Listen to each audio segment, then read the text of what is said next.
Yo, what is going on, guys? We're back today for some more Alliance War, and this one is very fun because 4Loki is going up against LVT. And so if you guys don't know the story between 4Loki and LVT, essentially, Taters used to be in 4Loki. He was the leader for a while. He was the leader of my battle group, BG3. I love the guy. I love the guy. Very good dude. One of my favorite people, like, that was in 4Loki. He actually brought me into 4Loki. Like, I wouldn't be in 4Loki right now if not for Taters. Met him in Comic-Con. 2019, the last Comic-Con. He's a great dude. And he's just a great BG leader, right? But then, I'm not exactly sure what happened, but he left. He started his own alliance, LVT. And a lot of BG3 members went with him because, you know, that was our battle group leader. And, so, it's basically like, for right there, you see Carl, that void was him. Carl used to be in my battle group. A lot of these guys used to be in my battle group, so I'm basically like fighting all my old battle group mates. So that's why these wars are so much fun, I find, just because so many familiar faces. We just got a bit of a rivalry now. There's no bad blood between our alliances. It's all good, as far as I know. And yeah, it's very fun, and they're very good, so we know it's going to be a challenge, which I like. And currently at this point in the season, we're 4-0, so we haven't lost yet. So we do have a lot on the line here. We're at the time of this, we're in second place, Masters rank 2, which is pretty crazy. One of the best starts we've ever had to a season. And so I'm fighting the CGR up first, just with Gallon. Very simple fight. No issues there. Two-dimensional beings going at it. This next fight, this is what I was worried about. So here we have a rank 4 Arcus, and I'm going to be using a rank 3 Colossus. So first of all, I'm using a rank 3, which I don't really like using in war unless it's a champion like I think of as really special. Like, for example, Overseer. Like, I really enjoyed using Overseer because I know how good he is. I know how to play him. I really like him. I wasn't worried about using him at rank 3. But Colossus, on the other hand, I'm definitely not the biggest fan of Colossus. Definitely not the biggest fan. But he is a tactic attacker with debuff detox similar to Overseer. And he's actually really good for this war season. I didn't know that. It was my first war using Colossus. In the next war, there's going to be way more Colossus action. So if you guys like the Colossus action, you're going to like the next war. But yeah, this was just the precursor, and it's my first fight using him, and it's going alright. Now, two of the best defenders in this meta are Void and Arcus. He died to Void twice. So I really don't want to die to Arcus. Really don't want to die to Arcus. I do have an invulnerability boost on here, so I'm gonna eat some L3s. That's totally fine. That's all part of the plan. I'm not too worried. And yeah, this fight's going really great so far. Arcus isn't able to armor break Colossus, so we're just chilling. I think only tech champs can armor break Colossus. I think that's how it works. But unfortunately, we take the first special 3, right, with the invulnerability boost, but then I just take a couple hits there. Now I can't take another special 3, so I'm just like, fudge. I need to end this fight fast. And here he goes to another special 3, and I'm like, Colossus, you tanky boy, please live this. Please. And yeah, we tanked this, no problem. I could probably tank another one. I think we had like 86% and didn't even put us below 50. So yeah, I'm chilling, straight chilling. After eating that L3, I'm like, okay, I'm feeling good. I'm like, Colossus, we can eat more of those. You're hungry. My Colossus is hungry. He can eat those. He can eat those L3s. And we're just smacking him down with our special 3. I really like Colossus special 3, actually. It's quick, it's cool, and it's just, you know, simple. You know, nothing crazy, no long, drawn-out animations. It's nice. It's one big hit, one big punch. Like, I like that. And so, because I had the guidance applied here, I wasn't able to get Colossus' passive Fury, but it wasn't needed, and we didn't die. So that was my only hope in that fight, not dying. So Colossus crushed it, and that also leads to more Colossus gameplay in the future now with the next war. And I was a lot more confident with Colossus as well because I had some practice here, so that was definitely nice. So next up here we have another champion that I just absolutely love to fight, and that is Quicksilver. Oh, Quicksilver. This guy has been the cause of some problems of mine, some headaches for sure, in multiple ways. But here we have him on the Scared Stiff Bubble Shield, and I'm just gonna be going for Nick Fury. Rank 4 Fury. I honestly, like, when I'm playing Nick Fury against a Science Champion with my Persistent Charge, like, my confidence is very high. It is very high, because I know no matter how bad I screw up, I got a second chance at life. Unless I'm fighting like a MODOK and he like perfectly reverses it with an L1, you know, like, for the most part in most matchups, I have 2 lives. So that means I can, no matter how big I mess up in the first life, I just got to get it together and make sure I don't mess up again in second life. So, like, I just feel really good with them.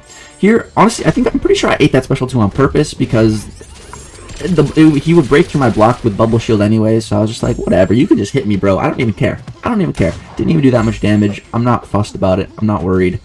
Because I've done this fight a couple times, and yeah, he throws special 2, and it just breaks my block and hits me anyways, so I'm gonna get hit either way, whatever.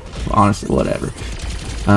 Here, throw my special, he evades, but my unfazed triggers. That was kind of funny. All good though. And yeah, now we got that Fury buff, so we're doing even more damage, and he's almost dead. I really don't want to eat another special 3 or special 2, so here we do finish him. And yeah, I mean, that fight could be looked at as horrible, you know, eating 2 special 2s, even though I did it purposefully, but like, whatever.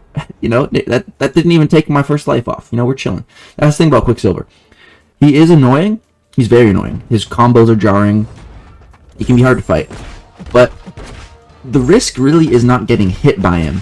The risk is the debuffs that he applies. The Whiplash, when those expire, that's the real risk in fighting Quicksilver. That's where he really does the damage. If you just get hit by his basic combos, he has 13 hit combos. So just because of that, like, the damage that each of those hits do is just so low, because for a 13 hit combo, like, all the little hits need to just add up to what a usual 5 hit combo damage wise would be doing. So, like, getting hit, his basic attacks honestly just tickle. They tickle. And especially a barely boosted, you know, Nick Fury, 2 special 2s, just tickles. And then next up here we got my boy Pete, his Anti-Venom. And so I was doing this fight, and I'm like, what should I do here? What's the best rotation here? And I'm thinking, I guess just special 3s, you know? We are glancing, because we have so many debuffs. I'm basically perma-glancing. But that's fine. The Harvest cannot be glanced on its natural expiry, I don't believe. So just chill, let it expire on its own. Don't even touch him so that nothing's glancing. Boom, there goes half his health. I'm chilling. I'm like, okay, just gotta do that one more time. Like, even if all my attacks are just glancing, I'll just get to my special 3 and just do that again. Clearly it worked. So I was a little worried when I got in here and I saw how much I was glancing, but yeah, that special 3 rotation, perfect. And also, with all these debuffs on me, there's no heal block here, so I'm just healing. I'm just dealing at that full health. But yeah, it's not a bad time at all. I really don't mind fighting Anti-Venom. He's a little annoying, things get a little crazy, but honestly, I kind of like fighting him, so it's all good. And then here, just gonna go for another special 3. And yeah, once this Harvest expires, that will finish off the last 30%. And take this Anti-Venom down. There's only 23% left. But yeah, I got 3 debuffs on me, which I think means like 100% chance to glance. So yeah, I'm really just chilling. You can see glance, glance, glance, glance, glance, and he's just regenning. But it's fine. I just back up, and he dies. Good old Gallon. That's what I love about Gallon. There's different ways to play him in different scenarios, and it works. It works. So now we move on into my path on section 2 here, and we're facing Dap the Great. This is another BG3 member. I think he was actually the person I replaced when I initially joined 4Loki for the second time when Taters brought me, and then Dap came back the next season. But yeah, I've met Dap at Comic-Con as well. He's a really good dude. And yeah, I'm just gonna try to not dap it up here. I used to have a video series named that. Yeah, just gonna try to not dap it up too much against this this Mr. Fantastic. I am giving him regen, but that is okay. It's all good. His specials are unblockable. I think I am gonna try to. Oh, Oh yeah, I do some big brain, some big brain stuff, and then I also try to not dash back here, but I end up just getting hit. That was not big brain. But what I'm about to do is big brain. I think when I launch my next special, you're gonna see. So Nick Fury, he's coded very weirdly. I was actually talking to DLL about this a little while ago on his stream. So you're gonna see. Watch, I knock him down here, and then I throw my special. So you see how it says immune right there. You see. Normally, Mr. Fantastic will apply 2 of those weakness debuffs when he throws special, and the first time I threw a special, he applied one right when I threw it, and then he applied another one after. Right there, you see he only applied 1, and that's because when Nick Fury purifies debuffs through via knockdown, he's like temporarily immune for like a second or 2. So I took advantage of that, and then threw my special against that Mr. Fantastic, so I didn't get the weakness for it. That was a big brain play. And it's weird. Nick Fury's coded like that. I've known that for a long time. And I've always thought it's so weird because it just leads to weird interactions and weird scenarios where Nick Fury's like immune to stuff when you wouldn't think he is, but he is, and it's just it's a very weird interaction. But next up here we have an Apocalypse. So we're just going to be going for some more Gallon. I think this node does have a buffet. I think so did the Anti-Venom. That's why Gallon is so good for these fights, because Gallon is immune to Nullify, so we are immune to the buffet node. And yeah, just trying to build up my harvest as much as I can. Here I don't need to go for the special 3, so boom, building up the L1 rotation. 515 mass, not bad. It's 100k. All right, now we just got to do that again, and yeah, he should be dead. So with APOC, I try to like parry block and dex his specials. I try to do like a combination of all 3, because I can't just dex all of his specials. I could block it all. I don't think I could parry it all. I definitely cannot dex everything. But yeah, one more special 1 rotation. Here we go. That's APOC down. And then we have a couple of mini bosses moving into the mini island here. There's actually a Joe Fixit boss. Oh yeah, and this Bishop, Lizer's Bishop. He was also from BG3, one of our officers as well. Really good at planning paths. I'm sure you guys know Lizer. She has a YouTube channel as well. Great war videos. And yeah, so our guy was assigned a Void for this Bishop, which I don't think is the best counter, but it's certainly doable. But he's on a bit of a roll, and he pulled up to this. And I think he had Nimrod on this team. I think he was rolling over some other fights with Nimrod. And so I'm assuming he just saw a Mutant and just assumed Nimrod went in.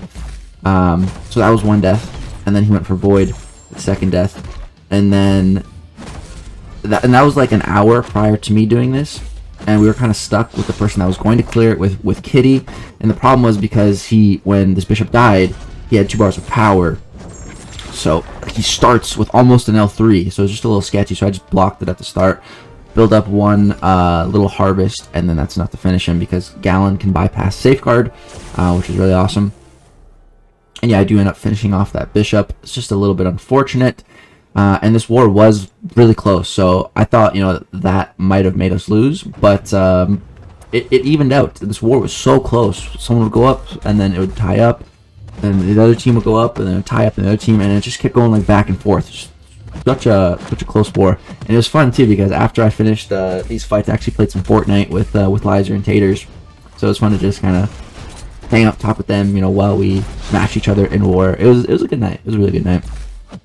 And so here I have a Penny Parker. I've never fought a Penny here. It's kind of weird because you see I'm not going to be able to gain power via the polka dot power node.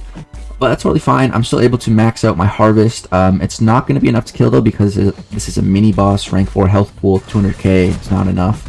So I am going to have to build up another harvest and let it expire on its own, which is kind of annoying. Or I could just try to kill her with basic combos. I think that's what I was going for here. But yeah, her shield is about to come back. Here she tries to hit me with special 1. But we're unstoppable. We don't care. She's auto-blocking. And I think at this point I was like, alright, screw this. I'll just let my harvest kill her. I tried to kill her through my hits, but as you saw, it just wasn't working. So I'm like, alright, screw this. Harvest, do your thing. And yeah, that's kind of the common theme of this war, where we just, kind of let Gallon's harvest take the wheel and just let it expire on its own, which you don't really see too often, but it's very useful in a multitude of situations where you're just not able to use specials or for another reason just can't get to your specials, or they're not going to work with the harvest or something, detonation. So it's just nice. Always remember with Gallon, you can just let that damage expire naturally. And then we just have one more fight. It's against Billy. He's another BG3 member, good guy. And he's got a, I guess, rank 4 Scorpion. I've done this fight before with Nick Fury. Went fine. Right there he evades me, but then he went for a special, so he didn't punish us, which is nice. Here I take some sting damage because I have some of those poison debuffs on me. That's okay though. Right there hit a little intercept. And I'm not worried. Like, this is my last fight of the war. Like, worst case scenario, again, I die, lose my first life. Well, then I better not screw up in the second life, you know? And the second life, you get the Fat Fury, so you're doing so much damage. And Nick Fury's already doing so much damage against the Scorpion. Like, really was not too worried. I just do need to be a little bit careful of the Limber that's on here, because we don't have a Magneto guidance.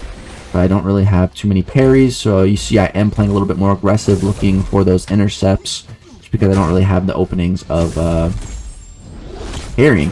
And right there, man, Scorpion's heavy reach is so big, which I love, but it also makes it really hard to punish, I find. Right there, I tried to punish that heavy, and he parried me. That's annoying. That is annoying. So here, just going to go for intercepts, because yeah, can't trust my parries right there.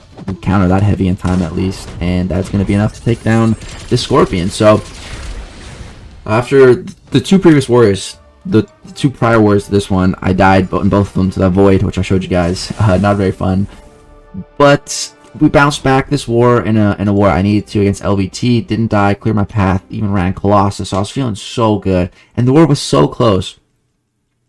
We ended up taking the lead by like 1 death. Like, we were winning, they were down by 1 when I went to bed, and then I woke up and we lost, and it wasn't even close, and we only had like 11. I think we're at 139 attacker kills when I went to bed, so we only had like 11 fights left, and within those last few fights we died like 3 times. So really unfortunate way to end off the war. Just kind of sucks, but it's all good. We're still 4-1 this season. We are still currently in 2nd place, I think, even after this loss. So yeah, like, it's all good. It's all good. And the hope was, when we lost this, I was like, you know, silver lining. Hopefully this loss helps us to avoid matching GT40, because they're in 1st place. And I was literally talking to Liza and Taters, and they're like, GT40 the last war, they had a donut, which is when you have 0 deaths. And I've been a part of many donuts, but those are battle group donuts. GT40 is getting Alliance donuts, so that's 0 deaths in all 3 battle groups. You have to play absolutely perfect just to tie that, like, and then it's absurd. And of course now we did match GT40, so the next war is going to be a lot of Colossus stuff, and then the war after, I think, is the one I'm in right now, and that's against GT40. So yeah, a lot of war content coming soon, guys. Sorry this was a little bit delayed, just so much stuff with, you know, Krinas and EOP lately. But yeah, this was for Loki versus LVT. Really good matchup. I had a great time. Some unique fights. Yeah, that's gonna do it for this video. Drop a like if you guys enjoyed. Subscribe if you want to see more content. Peace.